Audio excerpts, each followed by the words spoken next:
बिस्मिल्लाहिर्रहमानिर्रहीम। अस्सलाम वालेकुम नादरीन, आप यूट्यूब चैनल देख रहे हैं। मैं इमरान खान हूँ। नादरीन, पाकिस्तान के वज़ीर-ए-आज़म शहबाज शरीफ साहब का एक स्टेटमेंट आया। पहले आप ये ज़रा थोड़ा सा स्टेटमेंट सुन लें ताकि मैं हक़ाइक़ आपके सामने रखूँ। ये कौम को बेवकूफ़ समझते हैं। उन्होंने कहा, जी मशरिक़ वुस्ता जंग ने हमारी 2 साल की इज्तिमाई काविशों को नुकसान पहुँचाया है। यानी शहबाज शरीफ साहब ये बता रहे हैं कि हमने बहुत सारी चीज़ें ठीक कर ली थी और पाकिस्तान जो है वो बेहतर ट्रैक पे चला गया था। हमारी जो 2 साल की कोशिशें थी मुश्तरका, जब मुश्तरका कहते हैं तो वो फील्ड मार्शल को अपने साथ शामिल करते हैं कि हमने जो कुछ भी किया उसको नुकसान पहुंचा। तो रिकॉर्ड ज़रा थोड़ा सीधा कर लें। एक तो ये है कि ऐसा बयान ना बांग्लादेश ने दिया, ना इंडिया ने दिया, ना श्रीलंका ने दिया, ना अफगानिस्तान ने दिया। खित्ते में किसी मुल्क ने यह नहीं कहा कि इस जंग ने हमें नुकसान पहुंचाया। हालांकि इन तमाम ममालिक ने अपने लोगों को जंग के दौरान रिलीफ दिया, यानी अपनी टैक्सेस को कम किया ताकि लोगों के ऊपर बोझ कम से कम पड़े, जबकि पाकिस्तान ने इसका उलट किया। ये जंग शुरू होने से पहले ये इस तरह बात कर रहे हैं जैसे पाकिस्तान में दूध और शहद की नहरें बह रही थी और उन्होंने हालात को बहुत बेहतर कर दिया था। कुछ चीजें रिकॉर्ड के ऊपर सीधी कर लेते हैं क्योंकि आने वाले दिनों में इन्होंने सारा कुछ जंग पे डाल देना है। जब ये जबरदस्ती रिजीम चेंज ऑपरेशन करके इक्तदार में आए थे तो ये हर चीज इमरान खान पे डाल रहे थे। हालांकि आदादो शुमार ये बता रहे थे कि इमरान खान के दौर में हालात बहुत बेहतर थे। आज इनके अपने साथी, चाहे वो मिफ्ता इस्माइल हैं, चाहे वो मोहम्मद जुबैर हैं, चाहे वो शाहिद खाकान अब्बासी हैं, वो गवाही देते हैं कि इमरान खान के दौर में हालात बहुत बेहतर थे। असल तबाही इन्होंने आने के बाद फेरी है। ये पहले इमरान खान पे डालते रहे, बाद में इनको 9 मई मिल गया। फिर इन्होंने अपनी हर परेशानी, अपनी हर बुराई, अपनी हर नाराजगी और नकम्मापन 9 मई के पीछे छुपाना शुरू कर दिया। ये जो बुरा करते थे, जो तबाही फेरते थे, 9 मई के पीछे जाकर छुप जाते थे। और अब इन्हें छुपने के लिए खित्ते के अंदर एक छोटी सी जंग मिल गई है। छोटी जंग इसलिए कह रहा हूं कि ये ईरान और अमेरिका के बीच में ना हमारा तो लेना देना ही कोई नहीं है इसमें। अब ये हर चीज, हर तबाही को उसके पीछे छुपा रहे हैं, ऐसे जैसे बहुत बड़ा माशी नुकसान हो गया हो। दुनिया में किसी भी मुल्क ने इस जंग से इतना मुनाफा नहीं कमाया जितना पाकिस्तान की हुकूमत ने कमाया। दुनिया भर के ममालिक ने अपने लोगों को सब्सिडीज दी हैं। दुनिया भर के ममालिक ने अपने टैक्सेस को कम किया है। दुनिया भर के ममालिक ने अपने कौमी खजाने में बोझ डाला और लोगों को रिलीफ दिया है। जबकि पाकिस्तान इस जंग के दौरान दुनिया का वो वाहिद मुल्क है जिसने लोगों की जेबें काटी हैं। सबसे ज्यादा पेट्रोलियम मसनूआत की कीमतें हमने बढ़ाई, सबसे ज्यादा टैक्सेस हमने लगाए, बिजली और गैस की कीमतें हमने बढ़ाई। तो पाकिस्तान ने जो कुछ इस जंग के नाम पे किया और इस जंग के बहाने जो कुछ पाकिस्तानी अवाम के साथ किया, उसकी मिसाल पूरी दुनिया में किसी मुल्क में नहीं मिलती। तो इन्होंने तो जंग से मुनाफा कमाया। ये कैसे कह सकते हैं कि जंग ने तबाही फेर दी मईशत की? तो ये एक नया इनको हथियार मिल गया है। एक तरफ इन्होंने जेबें भरी, अवाम की जेबें काटी, और दूसरी तरफ अवाम पे ही एहसान चढ़ा रहे हैं कि हम पता नहीं क्या करने वाले थे। जंग से पहले हालात क्या थे जरा ये देख लें आप। जो गुर्बत और बेरोजगारी है उसके रिकॉर्ड जंग शुरू होने से पहले टूट चुके थे। महंगाई अपने उरूज पर थी। मईशत जंग शुरू होने से पहले ही तबाह हो चुकी थी। पेट्रोल, गैस और बिजली की कीमतें कई गुना बढ़ चुकी थी जंग शुरू होने से पहले, और जंग शुरू होने के बाद तो इन्होंने बिल्कुल ही तबाही फेर दी। सरमायाकारी 50 साल की कम तरीन सतह पर जंग शुरू होने से पहले ही आ चुकी थी। तरक्याती प्रोग्राम और जितने भी बड़े बड़े मंसूबे हैं पाकिस्तान में, वो जंग शुरू होने से पहले ही इन्होंने बंद कर दिए हुए थे। एक्सपोर्ट्स लगातार गिर रही थी और मालियाती खसारा पाकिस्तान का बढ़ रहा था। ये जंग शुरू होने से पहले की मैं आपको बातें बता रहा हूं। तो जो इन्होंने पाकिस्तानियों के साथ किया वो ऐसा ये अब फील करवा रहे हैं जैसे 2 महीने पहले पाकिस्तान बिल्कुल ठीक था और ये जंग की वजह से पता नहीं कितनी तबाही होगी। हालांकि जंग की वजह से इन्होंने पैसा इकट्ठा किया है, इन्होंने अवाम का खून निचोड़ा है जंग की वजह से, और जंग के बहाने इन्होंने लोगों की जेबों से वो माल निकलवाया है जो नॉर्मल हालात में ये निकलवाते तो लोग इनके गले पड़ जाते। इन्होंने जंग को भी अपने लिए कमाई का एक जरिया बनाया। अपोजिशन ने इसके ऊपर एक पोजीशन ली है।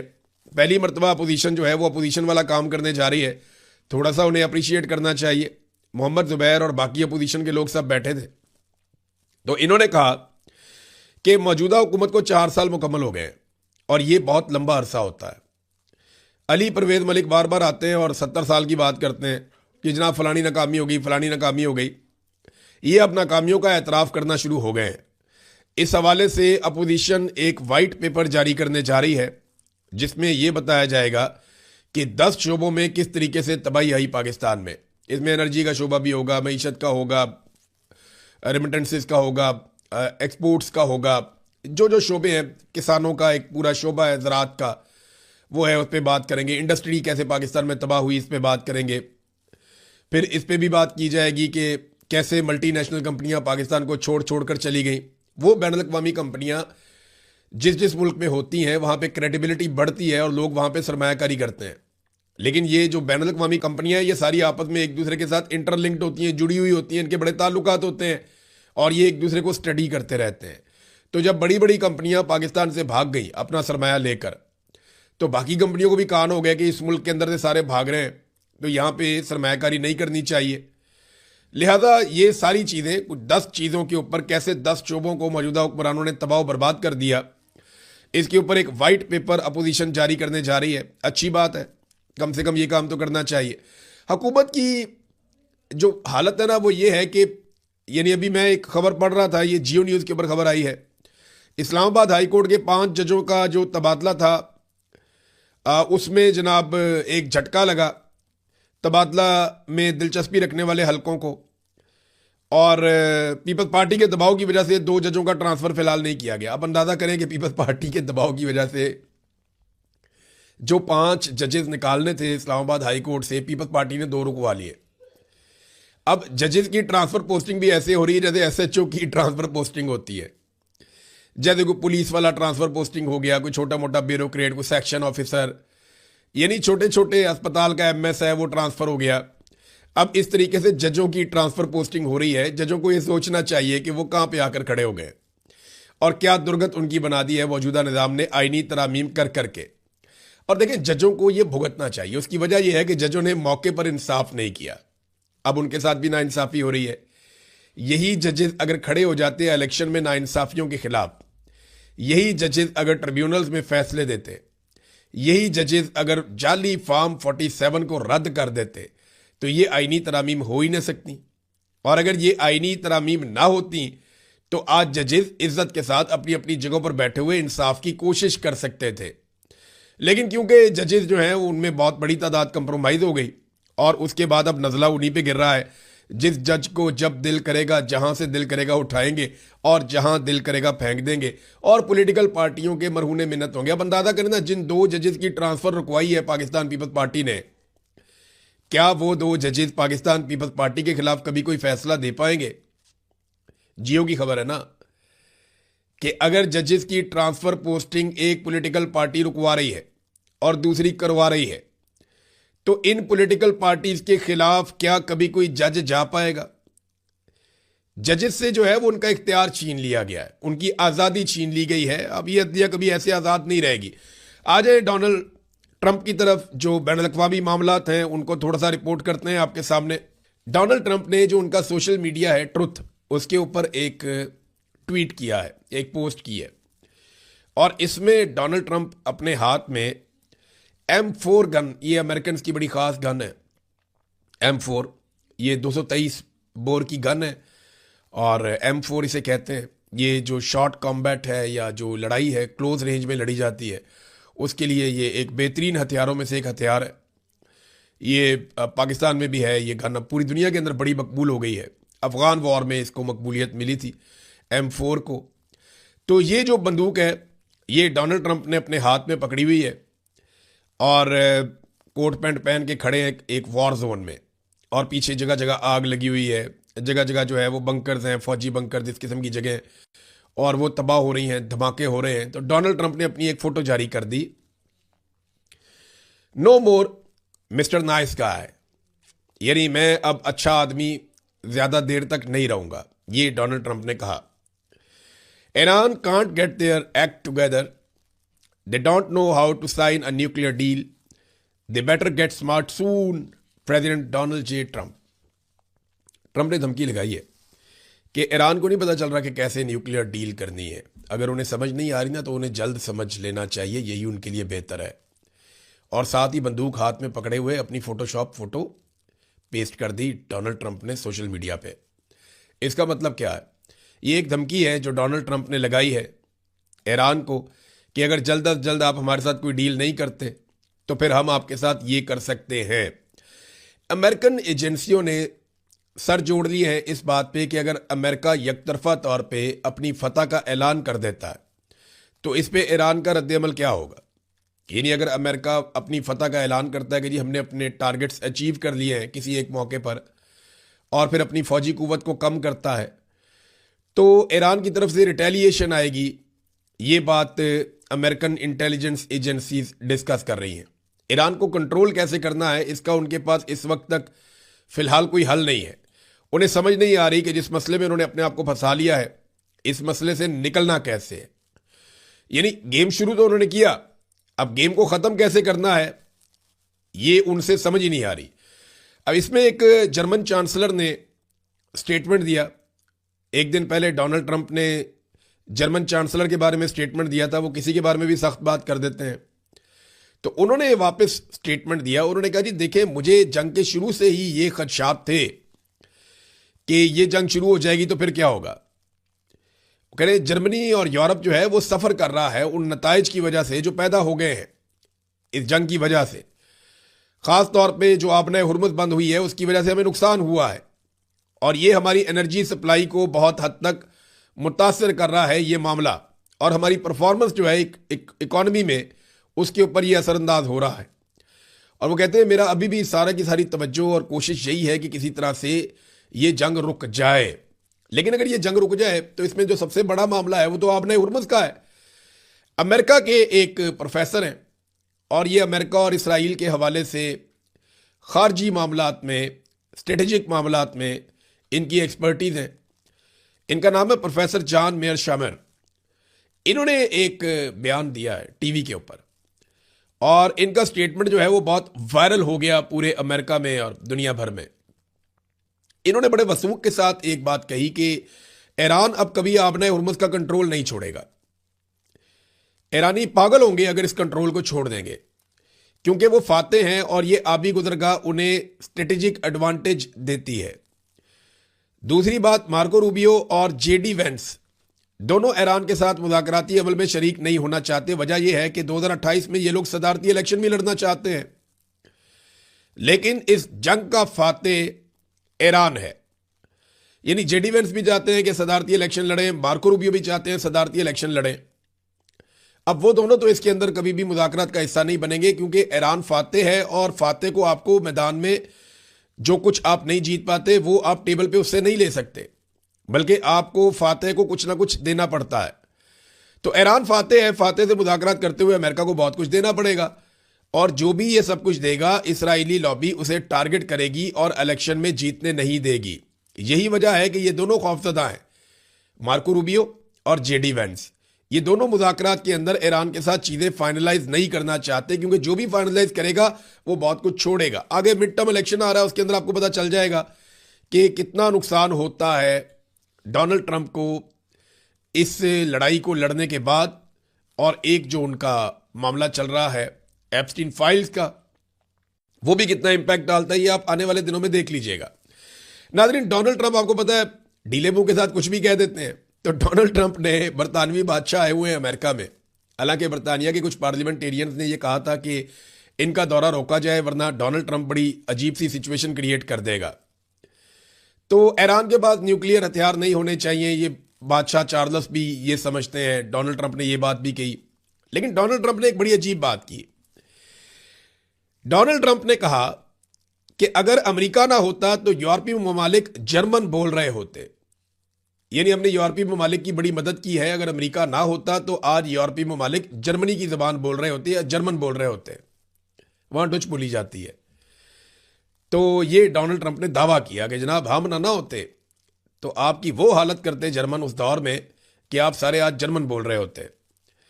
तो इसमें फिर शहजादा चार्ल्स, अब तो वो बादशाह हैं, तो बादशाह चार्ल्स जो है उन्होंने जो इसका जवाब दिया वो बड़ा कमाल जवाब है। बोलती बंद कर दी उन्होंने डोनाल्ड ट्रंप की।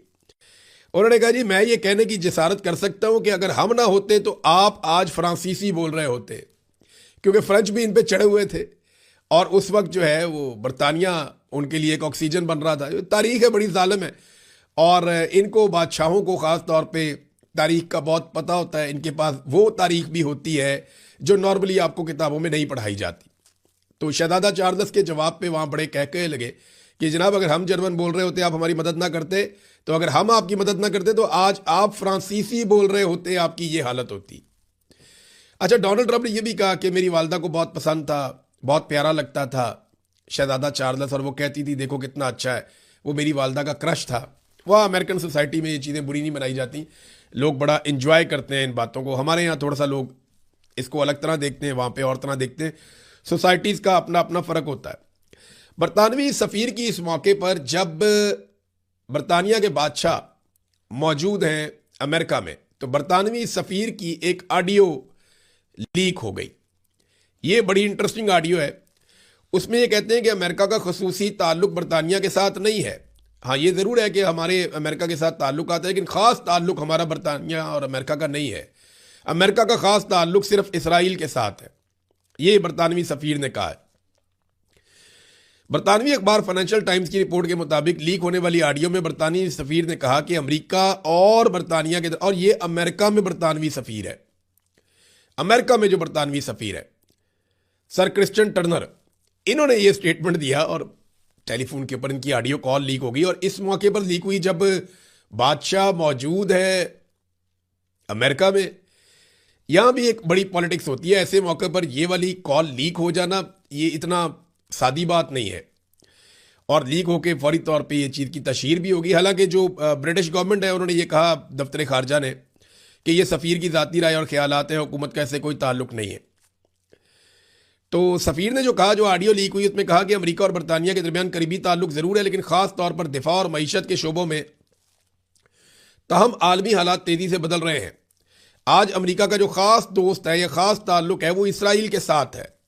यूरोप अब मुकम्मल तौर पर अमेरिका के सिक्योरिटी निज़ाम पर इन्हिसार नहीं कर सकता। इस वक्त अमेरिका का ख़ास ताल्लुक एक ही मुल्क के साथ है और वो मुल्क इसराइल है। तो उन्होंने ये कहा कि मगरबी ममालिक को अपनी ज़रा थोड़ी सी असर नो जायज़ा लेना पड़ेगा। सिक्योरिटी मामलात और दीगर मामलात में अमेरिका पे पहले की तरह इन्हिसार नहीं कर सकते। इस मौके पर इस किस्म की कॉल लीक हो जाना इतना सादा नहीं है। नाज़रीन, शुमाली कोरिया से एक खबर आई है और ये अमेरिकन इसके ऊपर तबसरा भी कर रहे हैं और हैरत का इजहार भी कर रहे हैं, परेशानी का इजहार भी कर रहे हैं कि शुमाली कोरिया बहुत तेज़ी से अपने हथियारों को उस लेवल तक लेकर जा रहा है कि अमेरिका के लिए आइंदा उन्हें रोकना मुमकिन नहीं रहेगा। यानी अमेरिका के लिए एक बहुत बड़ा ख़तरा बनता जा रहा है। अमेरिका का जो सिस्टम है और जिस तरह वो इंटरसेप्ट करता है मिज़ाइलों को, उसमें मिज़ाइल बनाने की रफ्तार कम है और जो मिज़ाइल वो बनाते हैं वो बहुत महंगे हैं और एक हद से ज़्यादा वो तैनात भी नहीं किए जा सकते। तो नॉर्थ कोरिया जो है वो सालाना 12 से 15 वॉरहेड्स बना रहा है, जो बहुत बड़ी तादाद है। एक वॉरहेड को या एक बड़े मिज़ाइल को, जो बैलिस्टिक मिज़ाइल आता है, उसको रोकने के लिए 2-2, 3-3 इंटरसेप्टर्स भी बाज़-औक़ात लगते हैं। तो शुमाली कोरिया इस तादाद को इतनी तेज़ी से बढ़ा रहा है कि अमेरिका के लिए फ्यूचर में इन्हें रोकना मुमकिन शायद नहीं होगा। अच्छा, उसमें ये बताते हैं कि नई टेक्नोलॉजी आ रही है शुमाली कोरिया के पास, जिसमें वो सॉलिड फ्यूल मिज़ाइल्स बना रहा है और इसके अलावा बहुत सारे डिकॉय मिज़ाइल्स बना रहा है।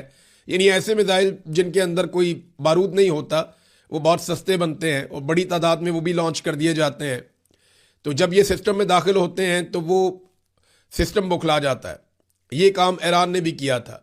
तो कोरिया बहुत बड़े पैमाने पर यह काम कर रहा है। ब्लूमबर्ग ने ये रिपोर्ट दी है कि अब शुमाली कोरिया वो ताकत हासिल कर रहा है कि अमेरिका मुस्तकबिल में शुमाली कोरिया को नहीं रोक पाएगा और शुमाली कोरिया के मिज़ाइल वो हैं जो दुनिया के किसी भी कोने तक पहुंच सकते हैं।